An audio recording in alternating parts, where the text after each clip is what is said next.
வேலைக்கு போயிட்டு TNPSC exam படிக்கிற ஒவ்வொரு ஆஸ்பிரண்ட்டும் இந்த வீடியோவை பாருங்கள். இந்த வீடியோ நிச்சயமாக உங்களுக்கான வீடியோ தான்.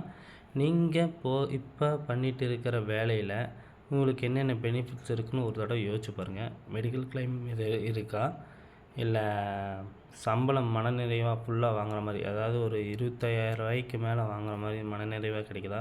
ஒரு டைம் பார்த்தா நீங்கள் நினைக்கிற அளவுக்கு காலையில் 9 டு சாயந்தரம் 6 மணி அந்த அளவுக்கு இருக்கா?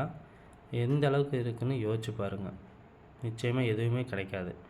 நீங்கள் கிட்டத்தட்ட 12 மணி நேரத்துக்கு மேலே பாடுபட்டால் தான் நீங்கள் ஒரு 15,000 சம்பாதிக்க முடியும் மாதமே. அப்படி இருக்க அந்த வேலையை நீங்கள் செய்யாத காரணம் உங்கள் குடும்ப சூழ்நிலை தான். மறுக்க இயலாத உண்மை தான். இத்தனை வருஷம் பாடுபட்டும் உங்கள் குடும்ப சூழ்நிலை மாறி இருக்கான்னு பாருங்கள். நிச்சயமாக மாறி இருக்க வாய்ப்புகள் கிடையாது. அதனால தான் நீங்கள் இந்த இடத்துல டிஎன்பிஎஸ்சிக்கு உட்காந்து படிச்சுட்டு இருக்கீங்க. சரி, என்ன தான் பண்ணுறது? இந்த ஒரு மாதம் இருக்குது. நீங்கள் செய்கிற வேலையை விட்டுருங்க. எந்த வேலை வேணால் கிடைக்கும். நீங்கள் இப்போ செய்கிற வேலையை விட்டுருங்க. ஒரு மாதம் டிஎன்பிஎஸ்சிக்காக படிங்க. நிச்சயம் பாஸ் பண்ணணும்னு நினச்சிட்டு படிங்க. கண்டிப்பாக உங்களால் முடியும். அதை விட்டுட்டு இன்னமும் நான் வேலைக்கு போய் தான் படிப்பேன்னா உங்களால் முடியாது. ஏன்னா உங்களோட புக்ஸ்லேருந்து எல்லாமே இருக்குது. ஆனால் நேரம் கிடைக்காது. நேரம் இல்லாமல் நீங்கள் எப்படி படிக்க முடியும்?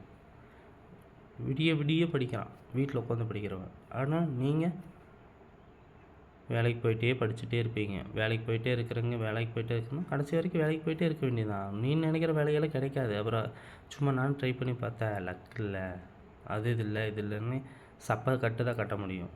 இறங்கி நின்று ரிஸ்க் எடுத்து பார்த்தியா, இந்த வேலை போனால் போயிட்டு போகுது, நான் எனக்கு கவர்மெண்ட் வேலை தான் வேணும் அப்படின்னு ஒரு நாள் ஒரே ஒரு தடவை ரிஸ்க் எடுத்து பார்த்தியா? இருக்காதே. நீ எப்போ பார்த்தாலும் என்ன பண்ணுவேன், வேலைக்கு போகிறேன்ட்டு காலையில் ஒரு 5 மணிக்கு எழுந்திரிச்சி படிப்பேன் 3 மணி நேரம், சாயந்தரம் ஒரு அரை மணி நேரம் புக் எடுத்து பார்த்துட்டு அப்படி படுத்துங்கிற சலுப்பில். இதுதான் நடக்கிறது மாமூலாக. எப்படி பாஸ் பண்ண முடியும்? நிச்சயமாக பாஸ் பண்ணவே முடியாது. நீ எதுவுமே படிச்சிருந்தாலும் அதை ரிவிஷன் பண்ணணும், ப்ராக்டிஸ் எடுக்கணும். ஏகப்பட்ட கொஸ்டின்ஸ் பார்க்கும்போது தான் நீ படித்ததுக்கு அது ஒர்க்கா. ஏன்னா நீ சும்மா ஒரு புக்கை எடுத்து படித்து பார்த்துட்டு நான் படிச்சிட்டேன்னு சொல்கிறது ஒரு இதுவுமே கிடையாது. நீ ப்ராக்டிஸ் எடுக்கணும். இந்த ஒரு மாதம் உனக்கு தேவை. இது நீக்கு நிச்சயம் இந்த ஒரு மாதம் நின்று இறங்கி ரிஸ்க் எடுத்து படிச்சினா நீ ஸ்டேட் லெவலில் ரேங்க் வாங்கலாம். ஏன்னா உனக்கு மனசில் புத்தகத்தில் தான் இருக்க போகுது. நீ வேறு எந்த இடத்துலையும் கான்சன்ட்ரேஷனை இழக்க போகிறதில்ல. உனக்கு முழுக்க அங்கே தான் இருக்க போகுது. ஏன்னா நீ எப்படியோ ஒன்று பாஸ் பண்ணியே ஆகணும். வெண்ணிலா கபடி குழுன்னு அப்படிங்கிற ஒரு படத்தில் ஒரு சீன், அங்கே இருக்கிற கபடி பிளேயரெல்லாம் சொதப்பெல்லாம் விளையாடிட்டு இருக்கும்போது கோச் கையில் இருக்கிற காசெல்லாம் கொடுங்கடா தம்பி, இவனுங்களுக்கெல்லாம் ஆப்பிள் ஜூஸ் வாங்கி கொடு அப்படின்னு சொல்லிட்டு எல்லாம் ஆப்பிள் ஜூஸ் வாங்கி கொடுத்துட்டு, உங்கள்கிட்ட ஒரு பைசா காசு கிடையாது, நீ ஜெயிச்சாதான் போக முடியும் அப்படிங்கிற சூழ்நிலையை அவங்களுக்கு ஒரு வெறி வரும் பாரு. உங்கள்கிட்ட ஒன்றுமே இல்லை அப்படிங்கிற சூழ்நிலை நீ படித்து தானே ஆகணும். ஸோ இறங்கி படி. 2024க்குள்ளே போஸ்ட் போகணுன்னு 2027 2030க்கெல்லாம் கொண்டு போயிடாத. லைஃப் ஸ்வாகா.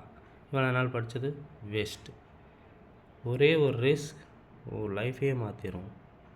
நின்று இறங்கி படி. சொல்லிடு, என்னால் இந்த ஒரு மாதத்துக்கு வேலைக்கு போக மாட்டேன். ஜூன் 10ஆம் தேதி நீங்கள் யார் சொல்ல வேணாம், நானே வேலைக்கு கிளம்பிடுவேன். அது வரைக்கும் குடும்பத்தை காப்பாற்றிக்குங்க. என்னால் முடியாது, நான் போராடி தான் தீரணும். தைரியமாக அடித்து பேசுங்க. எந்த சூழ்நிலையாக இருந்தாலும் சமாளிச்சுக்கோங்க. உன் வருமானத்தாலேயே உன் குடும்பம் நல்லா இருக்குதுன்னு நினச்சிட்டுக்காத. சரியா? இறங்கி படி. உனக்கு லைஃப் வேணும். நீ நல்லா இருந்தீங்கன்னா உன் ஃபேமிலி நல்லாயிருக்கும், எல்லாருமே நல்லா இருப்பாங்க. ஸோ முடியும்.